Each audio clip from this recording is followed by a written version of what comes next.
کیا ہم راجپوت ہیں؟ میں نے ضد ہو کر ابا کے کان کے اندر داخل ہوتے ہوئے کہا۔ یہ کس نے کہا؟ ابا سیدھے ہوئے۔ اماں کہہ رہی ہیں۔ ہو سکتا ہے وہ اپنی جگہ ٹھیک کہہ رہی ہو۔ ابا نے سر ہلایا۔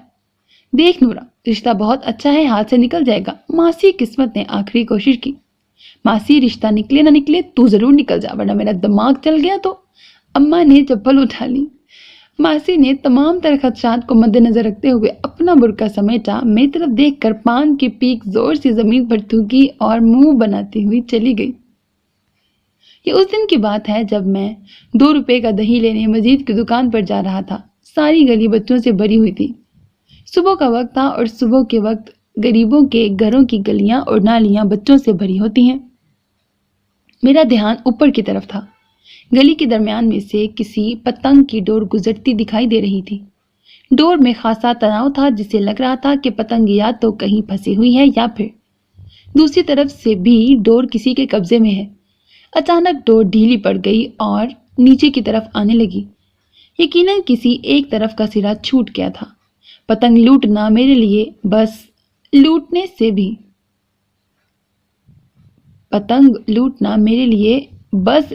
سے بھی زیادہ مسرت بخش عمل ہوتا ہے۔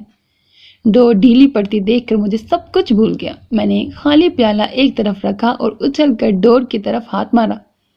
محلے کے اور بھی کئی لمبے لڑکے اس کار خیر میں شریک تھے، تاہم میں ذرا زیادہ قریب تھا۔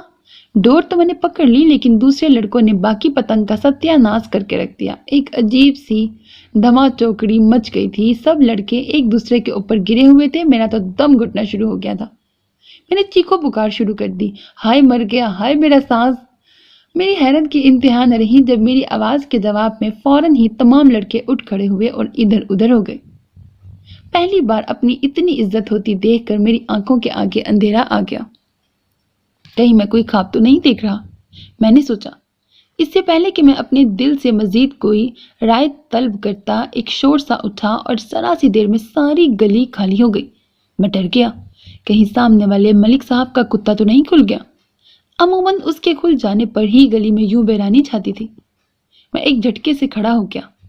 سامنے نگاہ پڑتے ہی میرے ہاتھوں کے کبوتر اڑ گئے۔ میرے سامنے ایک بڑی سی گاڑی کھڑی تھی اور 3 پولیس والے کھا جانے والی نظروں سے مجھے گھور رہے تھے۔ ان کے برابر میں ایک نہایت خوبصورت لڑکی غصے سے مجھے دیکھ رہی تھی۔ لڑکی نے نیلے رنگ کا کرتا اور چوڑی دار پاجامہ پہن رکھا تھا۔ ہاتھوں میں سونے کی چوڑیاں تھیں اور غصے میں انتہائی نازک پیر پھنسائے ہوئے تھے۔ گاڑی اور لڑکی اتنی خوبصورت تھیں کہ میں ایک لمحے میں سمجھ گیا کہ ان دونوں کا پولیس سے کوئی تعلق نہیں۔ یہی ہے جی، لڑکی نے اتنے یقین اور خوبصورتی سے کہا کہ مجھے لگا جیسے واقعی میں ہی ہوں۔ لڑکی کا جملہ سنتے ہی تھانے دار نے اشارہ کیا اور 2 پولیس والوں نے تیزی سے مجھے جکڑ لیا۔ میں ان کے ہاتھوں میں کسمسانے لگا۔ کیا کیا ہے میں نے؟ میری مریل سی آواز سی گئی۔ تجھے تھانے چل کے بتاتے ہیں، گنجے دوزکی! ایک کانسٹیبل نے میری ٹینڈ پر زوردار تھپڑ مارا۔ تھپڑ کی آواز اتنی تیز تھی کہ جو عورتیں ادھ کھلے دروازوں سے باہر جھانک رہی تھیں، ان کی بے اختیار ہنسی نکل گئی۔ مجھے یکدم الہام ہوا کہ میں ذلیل ہونے والا ہوں۔ اصل میں مجھ پر اللہ تعالیٰ کا خاص کرم ہے۔ میں نے اکثر نوٹ کیا ہے کہ مجھے آنے والے وقت کا پہلے سے اندازہ ہو جاتا ہے۔ مجھے یقینی الہام تھا کہ میری ٹینڈ مسلسل خطرے میں ہے۔ میری سمجھ میں نہیں آ رہا تھا کہ لڑکی مجھے گرفتار کرانے پر کیوں تلی ہوئی ہے اور اس نے کس جرم میں مجھے پہچانا ہے۔ میں لڑکی کی طرف منہ کر کے گڑ گڑایا، دیکھیں جی، آپ کو کوئی غلط فہمی؟ پٹاک! میری بات پوری ہونے سے پہلے ہی میری ٹینڈ پر کانسٹیبل کا کھلا ہاتھ پڑا اور مجھے یوں لگا جیسے میرے سر پر سٹیل کی پرات آ گری ہو۔ پہلی دفعہ احساس ہوا کہ اگر میرے سر پر بال ہوتے تو مجھے اتنی چوٹ نہ لگتی۔ تھانے دار نے بھی شاید میری بات کا برا منایا تھا۔ چیخ کر بولا، ابے میڈم فہمی کو غلط کہہ رہا ہے، میں تیری ٹینڈ پھاڑ دوں گا۔ لڑکی کا نام فہمی تھا اور میرے غلط فہمی والے لفظ کو وہ لڑکی کے ساتھ منسلک کر رہے تھے۔ آپ اسے گرفتار کر لینا، فہمی نے تھانے دار سے ضد کی۔ اب میں اسے کیا بتاتا کہ میں تو واقعی گرفتار ہو چکا تھا۔ آپ فکر نہ کریں میڈم جی، ہم ابھی اسے تھانے لے کر جائیں گے۔ چلو بٹھاؤ، وہی اسے۔ اس نے سپاہیوں کو اشارہ کیا۔ لیکن وہ میرا میرا دہی والا پیالہ میں ابا کو تو بتا دوں. ارے ارے کوئی ہے, ارے رکو تو صحیح. وہ مجھے گھسیٹتے ہوئے گاڑی میں ڈالنے لگے. غالباً اس شور شرابے کی اطلاع امی کو بھی مل گئی تھی. اس سے پہلے کہ تھانے والے مجھے گاڑی میں ڈالتے, اماں بھیڑ کو چیرتی ہوئی آگے آ گئی. کیا بات ہے, کیوں میرے بیٹے کو پکڑا ہے؟ یہ تمہارا بیٹا ہے؟ تھانے دار نے میری طرف اشارہ کیا. اماں تھانے دار کی بات سن کر ایک دم چونک گئی. قریب ہو کر پوری تسلی سے میرا جائزہ لیا, پھر پورے اعتماد سے بولی, ہاں میرا ہی ہے. تھانے دار نے مجھوں کو تاؤ دیا. تمہارے بیٹے نے اس میڈم کا پرس چھینا ہے. اماں نے حیرانی سے پہلے لڑکی کی طرف دیکھا, پھر میری طرف دیکھا. کمالے, پیسے کدھر ہیں؟ میں سمجھا شاید وہ دہی والے پیسوں کا پوچھ رہی ہیں. بے اختیار میرے منہ سے نکلا, جیب میں ہیں. یہ سنتے ہی تانے دار زور سے اچھلا. دیکھا دیکھا, مان گیا نا گنجا پاپی. اس نے تیزی سے میری جیب میں ہاتھ ڈالا اور ایک جھٹکے سے باہر نکالا. 2 روپے کا سکہ اس کے ہاتھ میں چمک رہا تھا. وہ دھاڑا, باقی کی رقم کہاں ہے؟ میری جان نکل گئی. باقی کی رقم ابا کے پاس ہوگی, مجھے تو انہوں نے صرف 2 روپے ہی دیے تھے. اوہ, تو پورا گینگ ہے, باپ بھی اس کا ساتھی ہے. چلو اوے, پکڑ لو اس کے باپ کو بھی. تھانے دار پوری قوت سے چیخا اور گاڑی میں سے 2 سپاہی نکل کر ہمارے گھر کی طرف لپکے. ابا صحن میں بیٹھے کلی کر رہے تھے. پولیس کو اندر آتے دیکھا تو چکر کھا کر نزدیکی موڑے کو پکڑ لیا. کیا بات ہے جی؟ ابا نے زیر لب کلمے کا وید شروع کر دیا. تم ہو کمالے کے باپ؟ ایک سپاہی نے پوچھا. کمالے کا نام؟ کمالے کا نام تو درزی ہی بتا سکتا ہے جی, مجھے کیا پتا. ابا ڈگمگائے. ابے ناپ نہیں پوچھا, باپ پوچھ رہے ہیں. باپ؟ تم اس کے باپ ہو؟ ابا مزید دبک گئے. بس جی, اس کی ماں تو کہتی ہے, پر جی اللہ کی قسم میں نے کبھی زور نہیں دیا. سپاہیوں کے لیے اتنا ہی کافی تھا. انہوں نے ڈولی ڈنڈا کرتے ہوئے ابا کو اٹھایا. ابا کو گدگدی ہوئی اور ان کے کہکہے نکل گئے. ابے ابے چھوڑ, کھی کھی کھی, ہائے مر گیا, کھی کھی. ابے ناہسا, ابے مر جاؤں گا, کھی کھی کھی. لیکن سپاہیوں نے ان کی ایک نہ سنی اور لا کر تھانے دار کے سامنے کھڑا کر دیا. ابا نے پوری کوشش کی کہ تن کر کھڑے ہو سکے, لیکن تھانے دار کی آنکھوں سے آنکھیں ملتے ہی ان کا وعلیکم السلام نکل گیا. تھانے دار نے گھور کر ابا کو دیکھا. تو تم ہو اس گروہ کے سرگنا. سگرا؟ کون سگرا جی؟ اللہ پاک کی قسم میں کسی سگرا کو نہیں جانتا. میں نے تو اسے تصویریں بھی واپس کر دی تھی. ابا نے تھانے دار اور اماں کے آگے ہاتھ جوڑے. یہ اونچا سنتا ہے کیا؟ تھانے دار نے اماں سے پوچھا. اماں نے گھبرا کر سر اسبات میں ہلا دیا. میں گاڑی کے اندر 2 سپاہیوں کے درمیان چکن سینڈوچ بنا بیٹھا تھا. اب یہ پرس کہاں ہے؟ تھانے دار پھر دھاڑا. چرس نہیں جی, میں چرس نہیں پیتا, آپ کو غلط مخبری ہوئی ہے. ابا مزید کھگیائے. ابے چرس نہیں, پرس پرس پرس. مگر اللہ کی قسم جی, میں تو پرس رکھتا ہی نہیں. میں نے تو سارے پیسے سلوکے میں رکھتا ہوں. سلوکا؟ اوے وہ کیا ہوتا ہے؟ سر جی مجھے پتا ہے, ایک سپاہی جلدی سے بولا. سلوکا مردوں کی شمیز ہوتی ہے. جی. تھانے دار نے کچھ لمحے اس کی بات پر غور کیا, پھر ابا کی بغلوں میں ڈنڈا چبوتے ہوئے بولا. کہاں ہے اوے تیرا سلوکا؟ جناب میں نے اس وقت سلوکا ہی پہن رکھا ہے. ابا نے انکشاف کیا اور یہ سنتے ہی پولیس والے یک دم چوکنے ہو گئے. تھانے دار نے چیتے کسی پھٹی سے ابا کے سلوکے کی جیب میں ہاتھ مارا. اندر سے کاغذوں کی کھڑکھڑاہٹ سن کر اس کی آنکھوں میں چمک ابھر آئی. اس نے تیزی سے ہاتھ باہر نکالا اور ارد گرد کھڑے محلے والوں کی دبی دبی ہنسی نکل گئی. اس کے ہاتھ میں بجلی اور پانی کے بل کھڑکھڑا رہے تھے. لے چلو ان دونوں کو, تھانے دار نے فیصلہ کن لہجے میں کہا اور خود گاڑی کی اگلی سیٹ کی طرف بڑھ گیا. آئے ہائے, یہ کیسا اندھیر ہے, بلا وجہ کیوں لیے جا رہے ہو ان کو؟ اماں نے دہائی دی. میں نے زندگی میں پہلی بار انہیں ابا کے حق کے لیے آواز اٹھاتے دیکھا, لیکن تھانے دار نے ایک نہ سنی. محلے والے بڑے اشتیاق سے یہ ڈرامہ دیکھ رہے تھے. مجال ہے جو کسی نے آگے آ کر مجھے بچانے کی کوشش کی ہو. اصل میں ہمارے محلے میں کافی عرصے بعد پولیس کا آنا ہوا تھا. چھوٹے محلے والوں کے لیے ایسے مناظر ہالی ووڈ کی فلموں سے بھی زیادہ پسندیدہ ہوتے ہیں. گاڑی میں ابا کو میرے ساتھ بٹھا دیا گیا. مجھ پر نظر پڑتے ہی ان کا چہرہ غصے سے سبز ہو گیا. یہ سب تیرا کیا دھرا ہے؟ ابا میں نے تو کچھ نہیں کیا. میں تو حیران ہوں کہ کیا کہا؟ میں حیوان ہوں؟ ابھی شرم نہیں آتی باپ کو حیوان کہتے ہوئے؟ ابا مزید گرم ہونے لگے تھے کہ ایک سپاہی نے کڑک کر انہیں چپ کرا دیا اور وہ برا سا منہ بنا کر خاموش ہو گئے۔ گاڑی مختلف گلیوں سے ہوتی ہوئی تھانے کے گیٹ کے سامنے جا کر رک گئی۔ سپاہیوں نے انتہائی بے دردی سے ہمیں بازوؤں سے پکڑا اور تھانے دار کے کمرے میں ایک طرف کونے میں لا کر کھڑا کر دیا۔ پتہ نہیں تھانے دار اور وہ لڑکی کدھر چلے گئے تھے۔ کافی دیر تک وہ دونوں نہیں آئے۔ تھانے دار کا کمرہ دیکھ کر بخوبی اندازہ ہو رہا تھا کہ یہاں کس قسم کی آؤ بھگت کی جا رہی ہوگی۔ مسلسل 1 گھنٹہ کھڑا رہنے سے میری ٹانگیں تھک گئیں۔ ابا مجھ سے ناراض دوسری طرف منہ کیے کھڑے تھے، تاہم ان کے ایکشن بتا رہے تھے کہ ان کی ٹانگوں کی بھی بس ہو گئی ہے۔ کمرے میں ہمارے علاوہ اور کوئی نہیں تھا۔ دروازے سے باہر 3 سپاہی کھڑے تھے۔ میں نے کن اکھیوں سے دیکھا، سپاہیوں کی پشت ہماری طرف تھی، ویسے بھی بینچ ان کی نگاہوں سے خاصا پرے تھا۔ میں نے آہستہ آہستہ نیچے جھکنا شروع کیا اور دھیرے دھیرے کوئی آواز پیدا کیے بغیر آرام سے بینچ پر بیٹھ گیا۔ ابا ابھی تک ٹانگ پہ ٹانگ بدل رہے تھے۔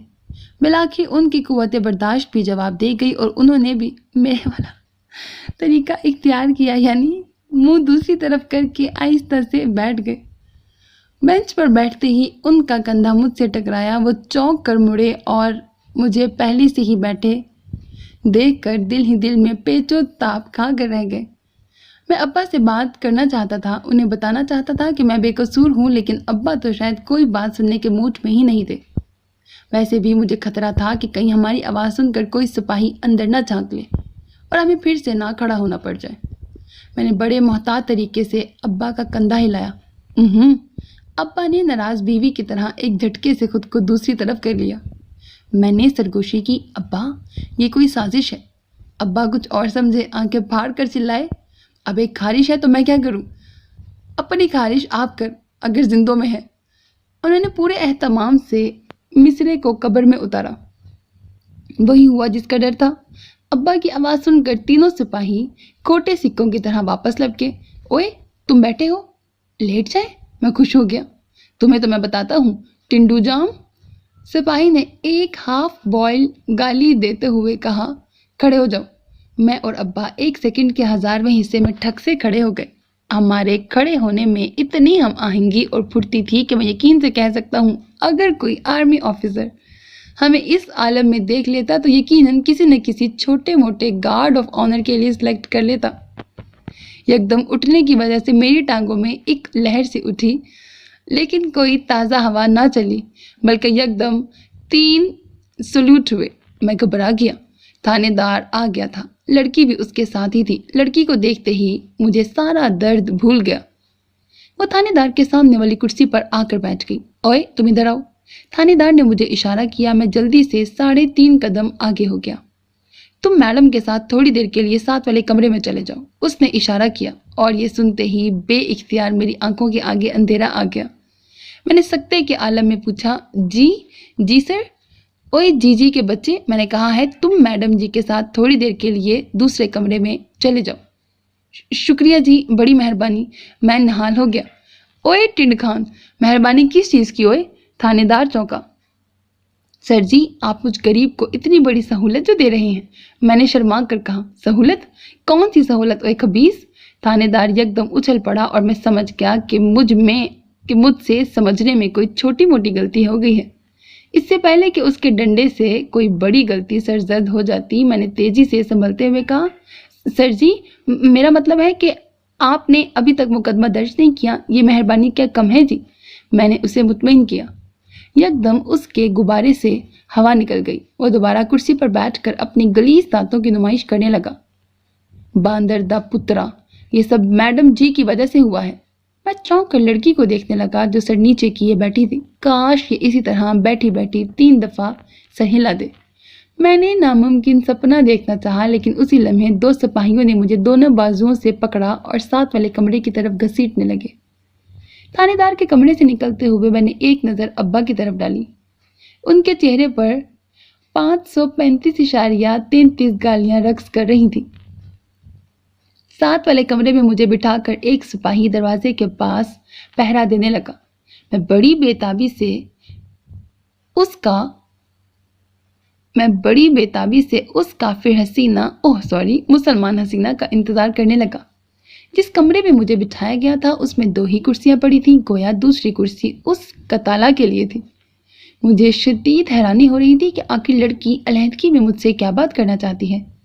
اتنا تو طے تھا کہ لڑکی کسی اونچے گھرانے کی تھی اور غصے کی بھی خاصی تیز تھی۔ مجھے انتظار کرتے کرتے کافی دیر ہو گئی۔ جب آدھے گھنٹے تک بھی کمرے میں کوئی نہ آیا تو میری بےتابی بڑھنے لگی۔ پتہ نہیں وہ تھانے دار سے کیا باتیں کر رہی ہوگی۔ ابا بھی اسی کمرے میں تھے۔ مجھے بے اختیار ابا پر رشک آنے لگا۔ اس سے پہلے کہ میرا یہ رشک حسد میں تبدیل ہوتا، اچانک دروازہ کھلا اور وہ آگ کی تتلی اندر داخل ہوئی۔ میں نے ڈر کے مارے آنکھیں نیچے کر لیں۔ اس کے نکھرے نکھرے خوبصورت پیر میرے سامنے تھے۔ میں نے حساب لگایا کہ اس کے پیر میری ٹنڈ سے خاصی خوبصورت تھے۔ ٹنڈ کا خیال آتے ہی میں نے بے اختیار سر پر ہاتھ پھیرا۔ اسی لمحے اس کی آواز میرے کانوں میں پڑی اور مجھے یوں لگا جیسے کسی نے میرے سر پر ہتھوڑا دے مارا ہو۔ مجھے اس کی آواز کنویں سے آتی محسوس ہوئی۔ وہ کہہ رہی تھی، تمہیں مجھ سے شادی کرنی ہوگی۔ میرا دماغ سائیں سائیں اور دل کائیں کائیں کرنے لگا۔ اس سے پہلے کہ میں کچھ بولتا وہ تیزی سے مڑی اور باہر نکل گئی۔ حوالات میں مجھے اور ابا کو اکٹھے بند کیا گیا تھا۔ ابھی تک ہمارے پیچھے کوئی خبر لینے نہیں آیا تھا کہ ہم پر حوالات میں کیا گزر رہی ہے۔ میں تو اپنے ہوش میں ہی نہیں تھا۔ بار بار لڑکی کا جملہ کانوں میں گونج رہا تھا۔ میرے ذہن کی تو یہ حالت ہو رہی تھی کہ لگتا تھا آدھے گھنٹے بعد مینڈک بن جاؤں گا۔ ابا مجھ سے تمام حالات سن چکے تھے اور خوشی سے پاگل ہوئے جا رہے تھے۔ انہوں نے فوراً اپنی ناراضگی ختم کرتے ہوئے میری ٹنڈ سہلائی، پھر میری کمر تھپ تھپا کر بولے، ابے کمالے، تو نے تو کمال کر دیا، کیا چھکا مارا ہے۔ میں حونکوں کی طرح ان کا منہ دیکھنے لگا۔ اچھا یہ بتا، تو نے اسے جواب کیا دیا؟ کچھ بھی نہیں، میں ہکلایا۔ ابا نے بغور میری بات سنی اور ان کے ماتھے پہ سلبٹیں پڑ گئیں۔ یعنی کہ تو نے اسے ہاں نہیں کی؟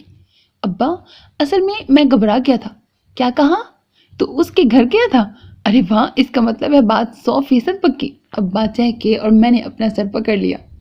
ابا فوراً سمجھ گئے کہ حسب معمول ان سے سننے میں 19-20 ہو گئی ہیں، لہٰذا فوراً بولے، تو نے یہی کہا ہے نا کہ تو اس کے گھر گیا تھا؟ میں نے ہاتھ کا بھونپو بنا کر ابا کے کان کی پاتال داخل ہوتے ہوئے کہا، میں گھبرا گیا تھا۔ ابا جلال میں آ گئے۔ ابے کس بات سے گھبرا گیا تھا؟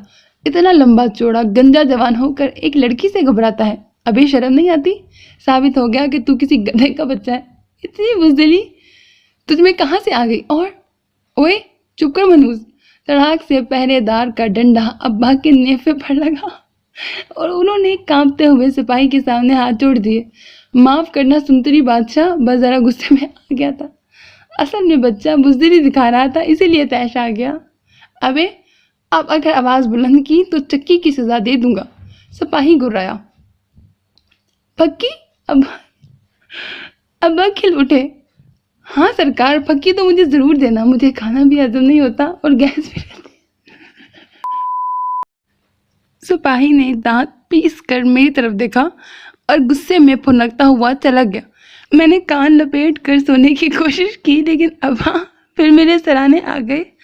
اب کی بار انہوں نے پینترا بدل کر خوش آمدانہ انداز اختیار کیا۔ کمالے، میں نے کروٹ بدلی۔ ابے وہ کمالے، مجھے نیند آئی ہے، میں نے جمائی لی۔ ابے دیکھ، بیٹا نہیں میرا، چل اٹھ کے بیٹھ، تجھے کچھ طریقے سمجھاتا ہوں۔ طریقے؟ ابا میں نے تو نہیں بننا۔ ابے امیر لڑکی پھانسنا بھی ایم اے کرنے والی بات ہی ہوتی ہے۔ ابا نے حسب روایت میری بات کا نیا مطلب نکالتے ہوئے کہا۔ مجھے پتا تھا کہ اب اگر ابا سے اونچی آواز میں بات نہ کی گئی تو وہ ہر بات کا الٹا ہی مطلب نکالیں گے۔ اچانک مجھے کچھ یاد آیا۔ ابا، تیرا اعلی سماعت کدھر ہے؟ کون؟ میرا سالہ شجاعت؟ ارے اس کا ذکر اس وقت بیچ میں کہاں سے آ گیا؟ بدبخت کہیں بیٹھا گلے سڑے پھل فروٹ بیچ رہا ہوگا۔ میرا دل چاہا کہ اپنا سر حوالات کے سلاخوں میں دے ماروں، پھر سوچا بلا وجہ سلاخیں گندی کرنے کا کیا فائدہ، لہٰذا آواز نیچی رکھتے ہوئے دوبارہ ہاتھ کا بھونپو بنا کر ابا کے کان میں کہا، اے میرے باپ، تیرا اعلی سماعت کدھر ہے؟ ابا چونک گئے۔ فوری طور پر قمیض کی دائیں جانب میں ہاتھ ڈالا، پھر بائیں جانب چیک کی، دونوں طرف سے مایوس ہو کر شلوار کی جیب میں ہاتھ ڈالا۔ تھوڑی سی دیر کے لیے ان کے چہرے پر مسرت کی لہر دوڑی۔ لیکن جیسے ہی ان کا ہاتھ باہر نکلا ان کا منہ لٹک گیا۔ ان کے ہاتھ میں قبل از مسیح کا چندہ بیٹری سیل تھا۔ ابا نے میری طرف دیکھا اور ٹھنڈی سانس لے کر لیٹ گئے۔ ہم دونوں خوش قسمت تھے کہ اس رات حوالات میں ہمارے علاوہ اور کوئی قیدی نہیں تھا۔ حوالات میں نہ صرف گرمی اور حبس تھا بلکہ مردانہ مچھر بھی خاصی تعداد میں موجود تھے، لہٰذا مجھے کچھ ہی دیر بعد گہری نیند آ گئی کیونکہ یہ ماحول بالکل ہمارے گھر جیسا تھا۔ اگلی صبح مجھے دوبارہ تھانے دار کے حضور پیش کیا گیا۔ ابا بھی ساتھ ہی آنا چاہتے تھے لیکن سپاہی کے ڈنڈے پر تیل لگا دیکھ کر وہیں دبک گئے۔ اب کی بار تھانے دار کا رویہ خاصا نرم تھا۔ اس نے بڑے پیار سے مجھے 3-4 گالیاں دی، پھر بڑے رازدارانہ انداز میں آگے کو جھکتے ہوئے بولا، میڈم نے کیا بات کی تھی؟ میں نے فوری طور پر اپنی عقل سے پوچھا، کیا مجھے سچی بات بتا دینی چاہیے؟ جواب ارجنٹ میل سے آیا، الو کے پٹھے چپ رہو۔ لہٰذا میں نے فوری طور پہ کہا، کوئی بات نہیں تھی، کوئی بات نہیں ہوئی۔ کوئی بات نہیں ہوئی یہ کیسے ہو سکتا ہے؟ گنجے خبیث، تو مجھے جانتا نہیں ہے، تجھے پتا ہے میرا باپ کون تھا؟ آپ کو نہیں پتا جی؟ میں نے شدید حیرانی کے عالم میں پوچھا۔ میری بات سن کر تھانے دار ایسے اچھلا جیسے اس نے اچانک انٹرنیٹ پر بش اور اسامہ کو دیکھ لیا ہو، لیکن اچانک ہی اس کے چہرے پر مسکراہٹ پھیل گئی۔ میں نے اس کی نظروں کے تعاقب میں اپنی نظریں دوڑائیں اور خوشی سے میری چیخ نکلتے نکلتے رہ گئی۔ میری ہونے والی لڑکی کمرے میں داخل ہو رہی تھی۔ مجھے اپنا آپ خاوند سا لگنے لگا۔ میڈم جی آئیے تشریف لائیے۔ تھانے دار یکدم اپنی پینٹ کی طرح ڈھیلا پڑ گیا۔ لڑکی نے اس سے بات کرنے کی بجائے ایک نظر میری طرف ڈالی، پھر بڑی ادا سے بال جھٹک کر بولی، تھانے دار صاحب، آپ اور آپ کا عملہ ابھی تک اس سے میرا پرس اور رقم برآمد نہیں کروا سکے۔ میرا خیال ہے مجھے DIG سے بات کرنی ہوگی۔ لڑکی کی بات سن کر میرے پیروں کے چوہے اڑ گئے۔ وہ تو پوری طرح مجھے پھنسوانے کے چکر میں تھی۔ میں حیرت میں پڑ گیا۔ کل تو اس ڈیش کا انداز ہی کچھ اور تھا۔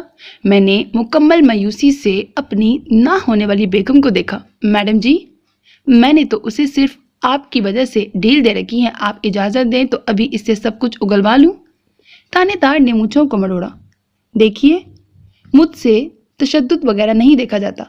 آپ اپنے طور پر اسے قتل کر دیں یا اس کی ٹانگیں توڑ دیں، مجھے کوئی پرواہ نہیں۔ مجھے تو بس اپنا پرس اور 1.5 لاکھ روپے چاہیے۔ اس نے بے حسی سے گردن ہلائی۔ میری چیخ نکلتے نکلتے رہ گئی۔ وہ اکٹھا 1.5 لاکھ مجھ پر ڈال رہی تھی۔ مجھے تو یہ بھی نہیں پتا تھا کہ 1.5 لاکھ ڈال سے لکھا جاتا ہے یا توئیں سے۔ میں نے رو دینے والی آواز میں کہا، میڈم جی، اللہ کی قسم مجھے کچھ نہیں پتا۔ میں تو گھر سے دہی لینے نکلا تھا۔ میں نے آپ کو پہلی مرتبہ دیکھا ہے۔ اتنا بڑا جھوٹ! تھانے دار نے ڈنڈا میز پر مارا۔ تم اسے 3 دفعہ دیکھ چکے ہو، 2 دفعہ کل، 1 دفعہ آج۔ اوکے تھانے دار صاحب۔ اس نے بالوں کو ایک جھٹکے سے پیچھے کیا۔ میرے پاس تو وقت نہیں ہے، آپ اس سے میری رقم اور پرس نکلوائیے اور جب مل جائے تو مجھے فون کر کے بتا دیجیے گا۔ میڈم میں مر جاؤں گا، میں چلایا۔ بیٹے میں دفنا دوں گا، تھانے دار نے مجھے پچکارا۔ تم پرس اور پیسے دو، یہ تمہیں چھوڑ دیں گے، لڑکی نے مسکرا کر کہا، اور میرا جی چاہا کہ اس کے سفید سفید دانتوں پر آیوڈیکس مل دوں۔ وہ پوری طرح سے مجھے پھنسوا رہی تھی۔ مجھے پتا تھا کہ اگر وہ چلی گئی تو تھانے والے میرا وہ حشر کریں گے کہ بعد میں مجھے ڈاکٹر کی بجائے مکینک سے علاج کروانا پڑے گا۔ اس سے پہلے کہ میں مزید منتیں کرتا، لڑکی مجھے خوف و ہراس میں مبتلا چھوڑ کر اطمینان سے چھوٹے چھوٹے قدم اٹھاتی باہر نکل گئی۔ میں نے دہشت زدہ ہو کر تھانے دار کے ڈنڈے کی طرف دیکھا جس پر ہر کھانے والے کا نام لکھا ہوا تھا۔ لے چلو، تھانے دار گرجا اور سپاہیوں نے مجھے دبوچ لیا۔ میرے سارے رونگٹے کھڑے ہو گئے اور میں تھر تھر کانپنے لگا۔ سپاہی مجھے گھسیٹتے ہوئے ڈرائنگ روم میں لے آئے۔ یہاں کا ماحول دیکھ کر میری رہی سہی جان بھی جاتی رہی۔ دیواروں پر عجیب و غریب، نجیب الطرفین اور کثیر المقاصد اوزار لٹکے ہوئے تھے۔ چھت پر ایک پرانا پنکھا اور پنکھے میں رسی لٹک رہی تھی۔ کمرے کے وسط میں بوسیدہ سی میز پڑی تھی۔ میز کے نیچے تیل کی شیشی رکھی ہوئی تھی۔ کونے میں ایک لالٹین پڑی تھی جس پر 16 مچھروں کی لاشیں پڑی تھی۔ دوسرے کونے میں ایک 0 کا بلب جل رہا تھا۔ کمرے کی دائیں دیوار کے ساتھ مجھے چھوٹے چھوٹے لوہے کے ٹرنک پڑے تھے جس پر تھانے کے پورے عملے کے نام لکھے ہوئے تھے۔ قوم کے محافظوں کے ہر بکسے پر 3 تالے لگے ہوئے تھے۔ سپاہیوں نے مجھے میز پر لا کر پٹک دیا۔ تھانے دار نے مجھوں کو مروڑتے ہوئے اشارہ کیا اور ایک سپاہی نے تیزی سے پنکھے کے ساتھ لٹکتی ہوئی رسی سے میرے ہاتھ باندھنا شروع کر دیے۔ یقیناً بہت جلد میں اور پنکھا محمود و ایاز کی طرح ایک ہونے والے تھے۔ میں نے سوچا اگر میں پنکھے کے ساتھ گھومتے ہوئے زمین کو دیکھوں گا تو کیا زمین مجھے گھومتی ہوئی دکھائی دے گی یا ساکت نظر آئے گی؟ ایک لمحے کے لیے مجھے یوں لگا جیسے میں نیوٹن ہوں۔ پھر میں نے چلانا شروع کر دیا، سر جی معاف کر دیں، اللہ کے واسطے مجھے نہ باندھیں۔ تھانے دار نے گرج کر کہا، آخری دفعہ کہہ رہا ہوں، میڈم کے پیسے دے دو۔ سر جی میں سچ کہہ رہا ہوں، میرے پاس پیسے نہیں ہیں۔ تھانے دار نے اطمینان سے سپاہیوں کو اشارہ کیا اور خود تیزی سے باہر نکل گیا۔ سپاہیوں نے مجھے کھینچنا شروع کر دیا اور میں خود بخود اوپر کو اٹھتا چلا گیا۔ میز آہستہ آہستہ مجھ سے دور ہوتی جا رہی تھی۔ جب میں پوری طرح پنکھے سے منسلک ہو گیا تو ایک سپاہی سوئچ بورڈ کی طرف بڑھا۔ ہائے اماں، میں آنے والے وقت کو محسوس کر کے لرز گیا۔ اس سے پہلے کہ سپاہی پنکھے کا بٹن دباتا، اچانک ایک اور سپاہی تیزی سے کمرے میں داخل ہوا اور دوسرے سپاہی کے کان میں کچھ کہا۔ اس نے سر ہلایا اور باقی سپاہیوں کو اشارہ کیا۔ انہوں نے فوری طور پر مجھے نیچے اتارنا شروع کر دیا۔ مجھے خوشی سے سکتہ ہو گیا۔ مجھے نیچے اتارنے کے بعد انہوں نے میرے ہاتھ پیر کھولے اور خود باہر نکل گئے۔ میں تنہا کھڑا خود کو چٹکیاں کاٹ رہا تھا کہ یہ خواب ہے یا حقیقت۔ اتنے میں دروازہ کھلا اور یکدم کمرے میں روشنی سی پھیل گئی۔ مجھے یاد آیا کہ کمرے میں تو زیرو کے بلب کے علاوہ کوئی چیز ہی نہیں، تو پھر یہ روشنی کس چیز کی ہے؟ میں نے آنکھیں پھاڑ کر دیکھا اور دیکھتا ہی رہ گیا۔ فہمی بالکل میرے سامنے تھی۔ میں نے فوری طور پر دعا کی، یا اللہ یہ مجھ سے کہیں جانے من پیار چاہیے۔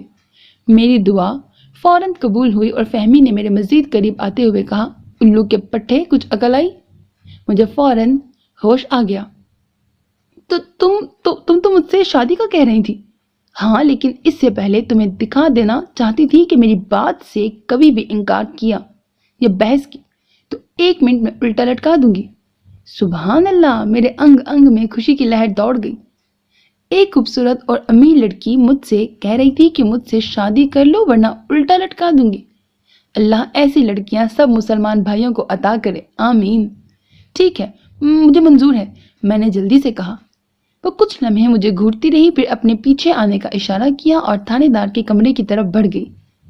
تھانے دار ایک قیدی سے پاؤں دبوا رہا تھا۔ فہمی کو دیکھتے ہی جھٹ سے سیدھا ہو گیا۔ جی میڈم جی، کچھ پھوٹا یہ؟ فہمی نے بڑے اعتماد سے کہا، جی ہاں، اور اب میں اسے اپنے ساتھ لیے جا رہی ہوں۔ یہ مجھے پیسے واپس کرنے پر آمادہ ہو گیا ہے۔